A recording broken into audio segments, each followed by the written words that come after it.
பிசாசு இருக்கிறது. அந்த பிசாசு அவனை குடிக்க சொல்லுகிறது, பெருமைப்பட சொல்லுகிறது, கொலை செய்ய சொல்லுகிறது, திருட தூண்டுகிறது, விபச்சாரம் பண்ண தூண்டுகிறது.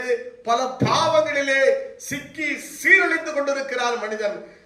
அவனுக்கு பரிசுத்தம் இல்லை, ஆரோக்கியம் இல்லை. அதனாலதான் ஆண்டவரே இயேசு சொன்னார், இவர்கள் தரித்திரர் என்று சொல்லி. யார் தரித்திரர்?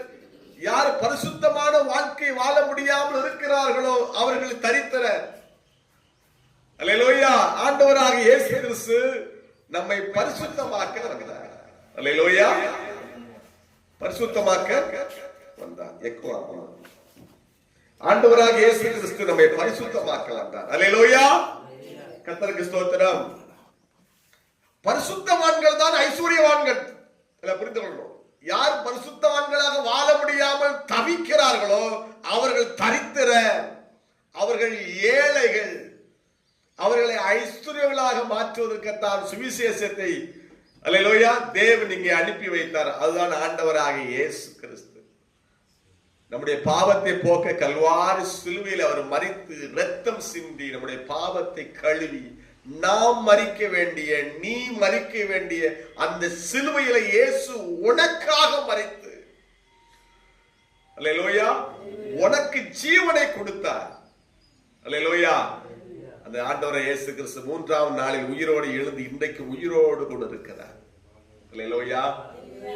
இயேசு உன்னை நீதிமான் ஆக்கிட்டாரா? உன் பாவத்தெல்லாம் அவர் தன்மையில போட்டுக்கிட்டார்ல. இப்போ உன் பாவத்தை எங்க? நீ நீதிமான்.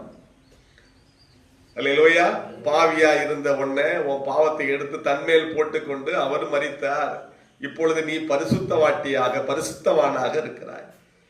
அல்லேலூயா. நீ இப்பொழுதுதான் ஐஸ்வர்யவானாய் இருக்கிறாய். யார் இயேசுவை ஏற்றுக்கொண்டு தன் பாவங்களால் கழுவப்பட்ட அந்த உணர்வு நிச்சயம், பாவம் மன்னிப்பு நிச்சயம் இருக்கிறதோ அவர்கள் ஐஸ்வர்யவான்கள், அவர்கள் பணக்காரர்கள். ரட்சிப்பு இல்லாதவர்கள் தரித்திரர்கள். அல்லேலூயா. ரட்சிப்பு இல்லாதவர்கள் யாரு? இயேசுவை ஏற்றுக்கொள்ளாதவர்கள் தான் தரித்திரர். காரணம், அவர்கள் பரிசுத்தம் இல்லை, அவர்களுக்குள் ஆரோக்கியம் இல்லை, அவர்களுக்குள் புது வாழ்வு இல்லை, தேவனுடைய புது கிருபை அவர்களுக்குள் இல்லை, தேவனுடைய அபிஷேகம் அவர்களுக்குள்ள இல்லை, தேவனுடைய பரிசுத்தம் அவர்களுக்குள் இல்லை, பரிசுத்த ஆவியானவர் அவர்களுக்குள் இல்லை. அதனால் ஆகையால் அவர்கள் தரித்திரர். கர்த்தருடைய வார்த்தையும் அவர்களுக்குள் இல்லை, சத்தியம் அவர்களுக்குள் இல்லை.